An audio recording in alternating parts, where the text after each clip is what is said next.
Hi everyone, good morning. It's nice to see you here. We are gathering together to have chapel. Hi kindergarten, grade 1 until 6. Are you ready? Let us praise the Lord.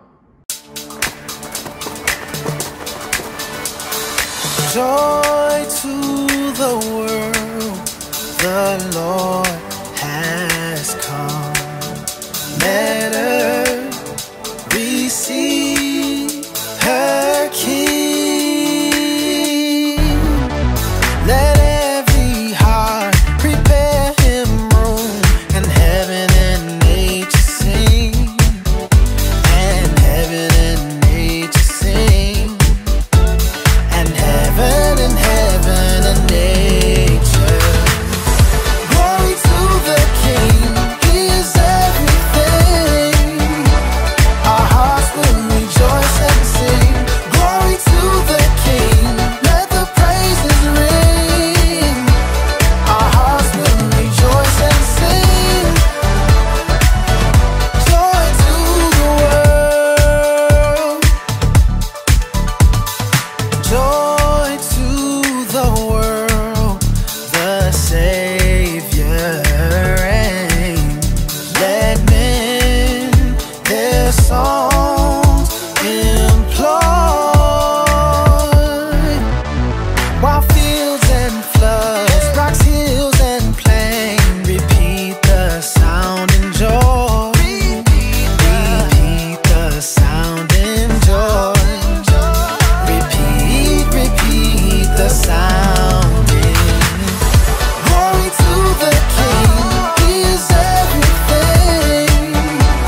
Our hearts will rejoice and sing. Glory to the King, let the praises ring. Our hearts will rejoice and sing.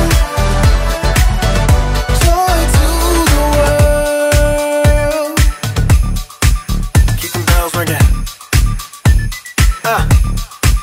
Keep them bells ringing. Keep them bells ringing. Yeah. Keep them bells ringing. Glory to the King, He is everything. Our hearts will rejoice and sing. Glory to the King, let the praises ring. Our hearts will rejoice and sing. Joy to the world. He is everything. Our hearts will rejoice and sing. Glory to the King, let the praises ring. Our hearts will rejoice and sing. Joy to the world.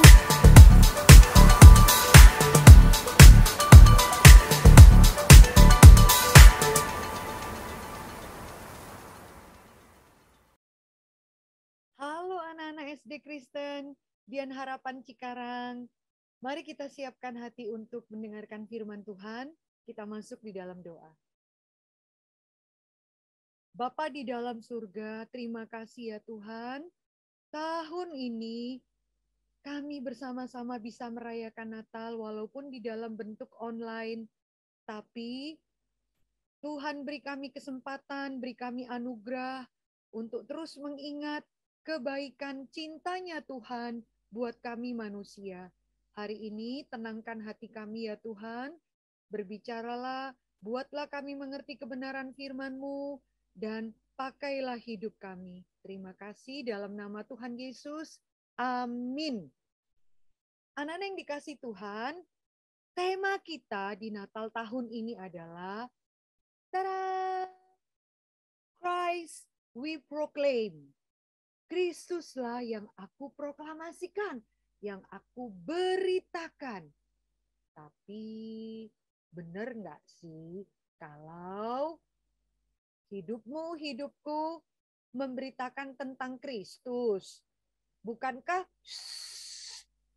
seringkali berita-berita yang keluar dari mulut kita adalah berita yang hoax, berita yang bohong, atau berita yang menjelek-jelekkan teman kita, atau berita yang mentertawakan orang lain, atau berita-berita bercandaan-bercandaan yang sebenarnya tidak membangun dan tidak Tuhan suka. Tapi itu kita beritakan dari mulut kita. Kenapa bisa begitu? Christ we proclaim, kadang-kadang kita beritakan adalah aku, kebaikanku, kepintaranku, kehebatanku. Bukankah itu yang sering kita beritakan kepada orang lain tanpa kita sadari? Kenapa bisa demikian? Karena anak-anak, kita tahu bahwa hidup kita setiap hari tanpa kita sadari itu dipenuhi oleh berita-berita dari dunia. Bukan dipenuhi oleh berita tentang Kristus, dipenuhi oleh berita dari dunia. Berita ketakutan, ya. Emang sih ada COVID, tapi kadang-kadang begitu sering kita dengar berita itu, hasilnya adalah ketakutan, kesedihan, ya, berita-berita kecelakaan, berita-berita penipuan, palsu, bohong, hoax, ya, dan berita-berita kematian, hukuman yang membuat kita hidup dalam terus ketakutan saja. Dan anak-anak, itu yang membuat kita sulit untuk memberitakan tentang Kristus. Kenapa bisa demikian? Nah, ternyata ribuan tahun yang lalu iblis itu memang suka memberitakan berita bohong yang merusak pikiran dan hati kita, sehingga membuat kita itu tidak mau percaya Tuhan dan tidak mau memberitakan tentang Tuhan. Kalian masih ingat tentang di dalam cerita pertama kali Allah menciptakan manusia di Taman Eden yang indah? Kau akan melihat bahwa manusia itu menerima berita cuma satu sumber. Berita yang mereka terima itu sudah pasti benar. Karena sumbernya dari Tuhan sendiri. Tuhan yang memberikan berita kepada mereka. Dan mereka harus mentaati apa yang Tuhan beritakan kepada mereka. Dan hidup mereka, they look so happy. Karena mereka mentaati Tuhan. Tapi kamu tahu kan? Ada yang tidak suka kalau kita mendengarkan hanya satu berita dari Tuhan Allah. Dia memberikan berita yang palsu, yang bohong. Dia masuk di Taman Eden. Siapa? Iblis lah. Pakai seekor ular untuk memberitakan berita bohong. Berita dari Tuhan, tidak boleh makan buah pengetahuan baik dan jahat yang ada di Taman Eden. Kalau makan, pasti mati. Dan itu benar, pasti mati. Kita akan terpisah dari Tuhan. Hidup kita akan susah dan lama-lama pasti menuju kematian. Tapi iblis bilang, kalau makan buah itu, nanti kamu jadi seperti Allah. Wah, berita itu bohong sekali. Tapi kalian tahu kan ceritanya? Mereka lebih taat kepada iblis yang pakai ular. Dan hasilnya mereka termakan berita bohong itu. Dan mereka, hidup kami susah sekarang. Kami baru merasakan. Ternyata yang iblis bilang itu bohong. Kami bukan jadi seperti Allah. Tapi kami susah. Hidup kami susah. Mereka menangis. Karena mereka sekarang merasakan apa itu ketakutan. Apa itu malu. Mereka sembunyi dari Tuhan. Berita yang merusak hidup mereka. Dan bukan hanya itu, Tuhan mengusir mereka dari Taman Eden. Dan hukuman mereka adalah absolutely. Mereka menuju kematian. Maka itulah yang dialami oleh Adam dan Hawa. Kau akan tahu bahwa dunia ini berusaha untuk menarik hatimu dan hatiku seperti menarik hatinya Adam dan Hawa. Iblis juga gitu, memberitakan berita yang bohong. Makan buah itu nanti kamu bebas. Kenapa? Jadi seperti Allah. Enak banget jadi seperti Allah. Ya nggak ada yang ngatur. Memerintah sana sini. Bebas. Ini yang diinginin setiap kita. Berita yang enak didengar telinga kita.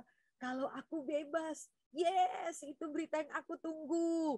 Dan kita menikmati, ingin hidup kita bebas, nggak ada aturan. Boleh nggak main game sepuasnya? Ya boleh nggak ada belajar, nggak perlu online. Ya tapi kalau bisa jalan-jalan, tidur, nggak ada aturan. Bisa nggak? Ya aku mau bebas. Dan dunia ini menawarkan kebebasan, berita yang mengisi hatimu. Dunia ini ingin merampas hatimu. Katakan, kamulah penguasa, bukan Allah. Tentukan hidupmu. Ya berita dari dunia adalah berita yang puaskan dirimu. Kamu adalah raja atas hidupmu. Ya, bermainlah game sepuas hatimu. Ya, dan nikmatilah makan sepuas hatimu. Ya, lalu belanjalah sepuas-puasnya. Beli mainan terus. Beli barang-barang yang kamu suka dan kamu akan bahagia. Itu berita bohong yang iblis terus beritakan kepada kita lewat film yang kita lihat, lewat lewat TV yang kita lihat, lewat game yang kita lihat. Itu semua ada beritanya loh, bukan cuma sekedar main loh. Beritanya adalah nikmati hidupmu, ayo main lebih banyak lagi, lebih banyak lagi. Itulah yang diberitakan oleh dunia, bukan Kristus. Dunia memberitakan kamu harusnya menikmati hidupmu sepuas-puasnya. Tidak perlu taat pada siapapun.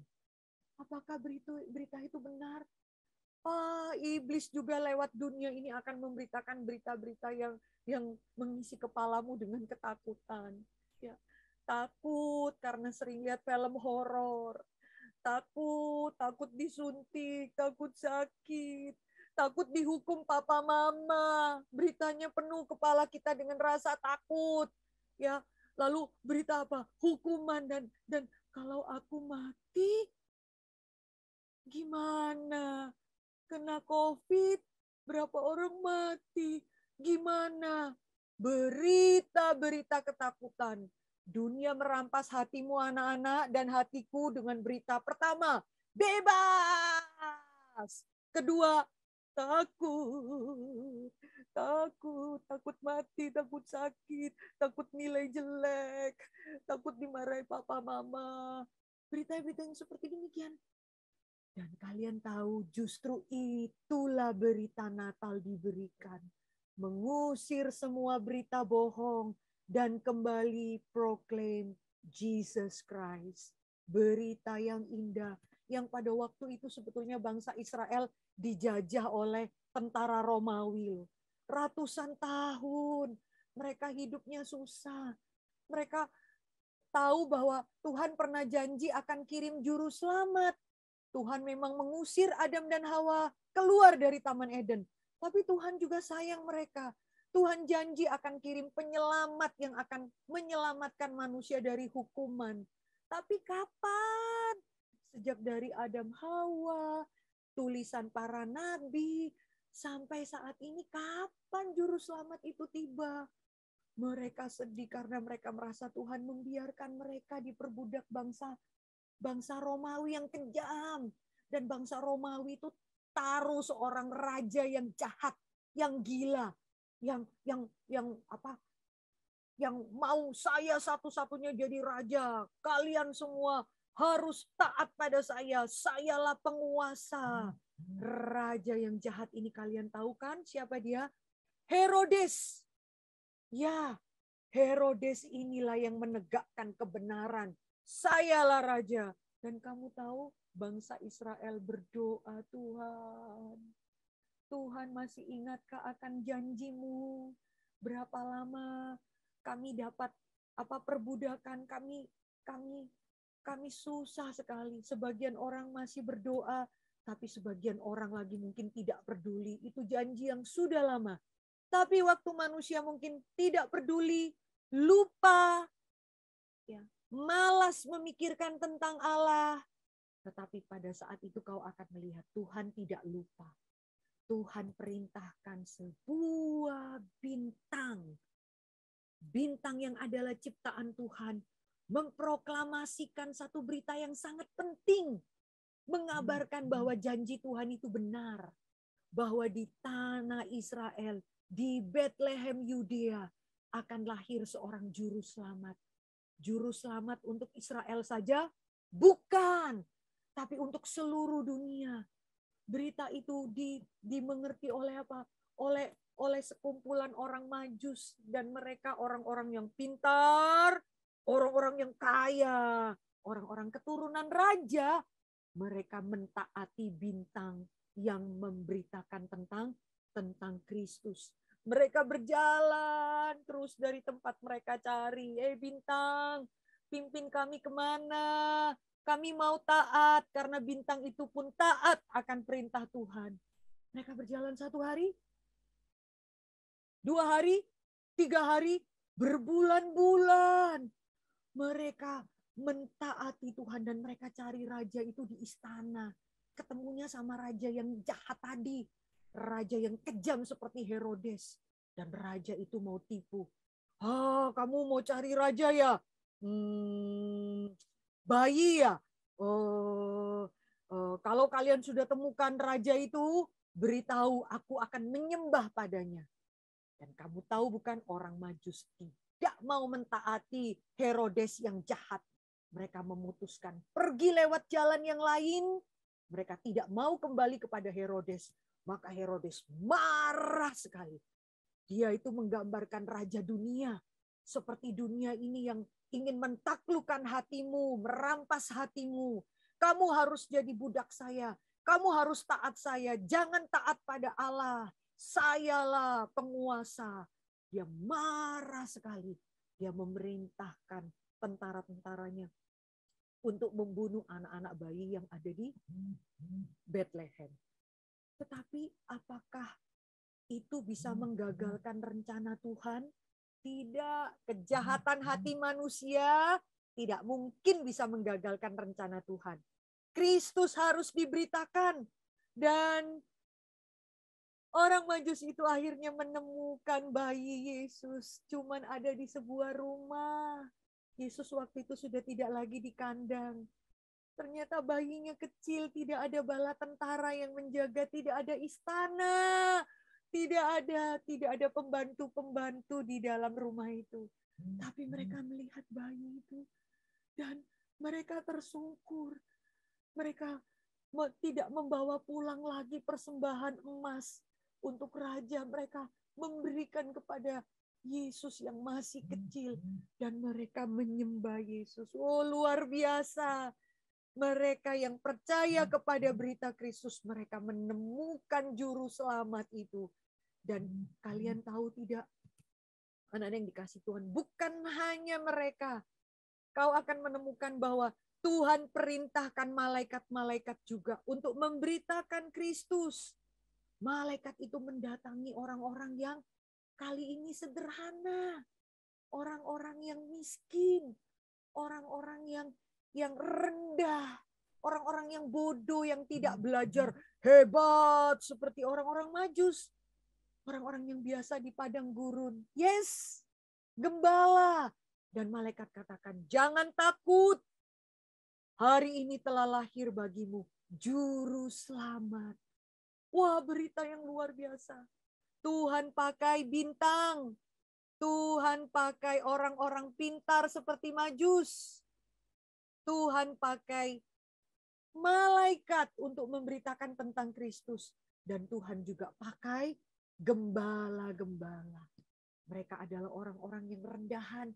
Tapi mereka adalah penginjil-penginjil yang pertama. Mereka langsung pergi masuk ke desa-desa di Bethlehem. Malam yang gelap. Mereka ketuk pintu. Hei, jangan lupa bahwa Tuhan menggenapi janjinya. Kami melihat sendiri. Kami bertemu dengan bayi yang kecil itu. Sungguh benar. Juru selamat telah lahir. Yang dikatakan malaikat benar. Kami menyembah bayi itu. Luar biasa sekali. Gembala-gembala itu. Orang-orang sederhana memberitakan Kristus. Lihat, orang-orang yang hebat, pintar, seperti orang Majus, Mereka juga menyembah dan mereka memberitakan tentang Kristus.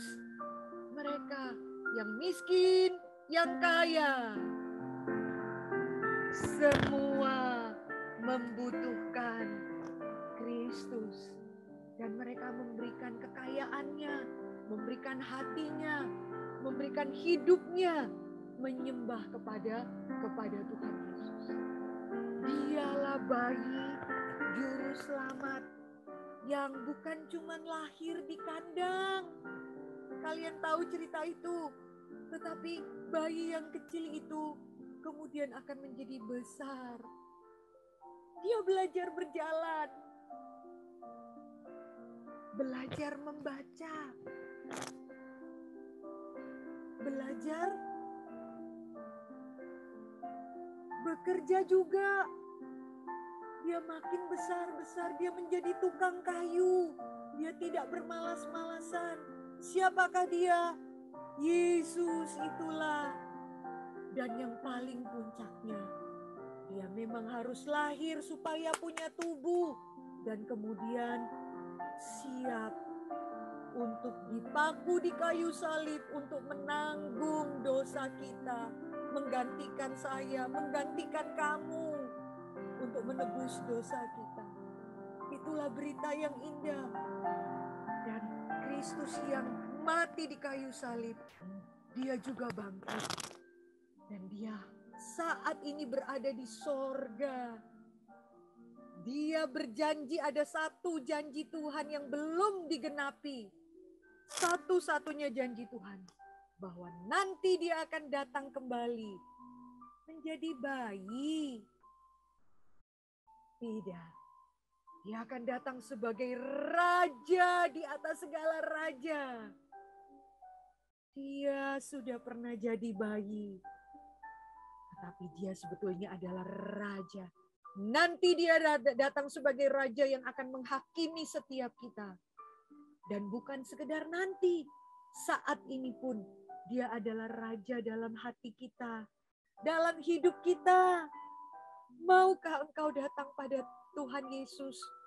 Jangan biarkan raja jahat seperti Herodes. Raja-raja dunia memerintah hatimu. Iblis memerintah hatimu. Bikin kamu ingin bebas. Atau ketakutan. Tidak.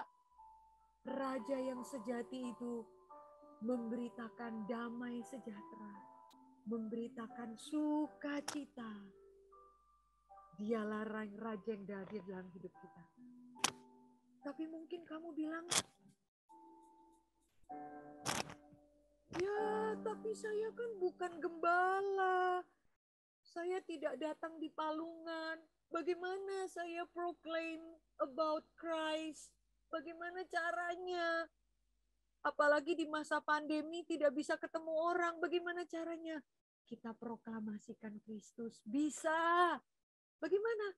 Setiap hari dalam hidup kita. Bukan nanti tunggu waktu di kandang menyembah dia. Semua hidup kita menyembah dia. Memberitakan tentang dia. Kristus itu. Pada waktu aku belajar sungguh-sungguh. Aku tidak tipu-tipu, tidak malas-malasan. Aku mentaati papa mama. Aku online juga dengan tidak malas-malasan. Walaupun capek, bosan. Aku mau menghargai kasih sayang guru-guruku. Aku juga mau memberitakan Kristus pada waktu aku berteman dengan teman-temanku. Aku tidak mau pilih-pilih teman. Aku juga tidak mau ini punyaku, ini punyaku. Aku mau sharing, aku mau berbagi makananku, mainanku. Karena apa? Karena Kristus yang aku beritakan kepada teman-temanku. Bukan aku, bukan hebatku, bukan keinginanku. Tapi Kristus yang sudah merubah hatiku. Itulah yang Tuhan Yesus inginkan. Maukah engkau memberitakan Kristus? Maukah engkau mewartakan Kristus lewat hidupmu setiap hari? Mau. Karena dialah bayi yang sudah lahir di dalam hati kita. Menebus kita dari hukuman dosa. Tuhan Yesus sungguh baik. Kita berdoa. Mari kita berdoa. Tuhan Yesus yang baik, terima kasih di hari Natal Engkau ingatkan sekali lagi tentang Kristus yang harus kami beritakan. Tolong saya Tuhan, dari saya kecil, saya tidak bermain-main dengan kebaikan Tuhan. Ingatkanlah saya Tuhan, bahwa jikalau bintang-bintang taat padamu, jikalau orang-orang Majus yang pintar dan kaya raya, rendah hati mentaati dan menyembah Engkau, gembala-gembala yang miskin pun dengan tulus menyembah Engkau, kami juga Tuhan tidak mau dilewatkan. Sekalipun kami tidak hadir di kandang, tapi kami hadir setiap hari untuk menyembah Engkau. Di dalam hidup kami, waktu belajar, waktu bermain, waktu mentaati papa mama, waktu melakukan segala sesuatu, Kristuslah yang kami beritakan. Tolong berkati ya Tuhan. Terima kasih Tuhan. Dengarkanlah doa ini dalam nama Tuhan Yesus. Amin. Tuhan memberkati kita.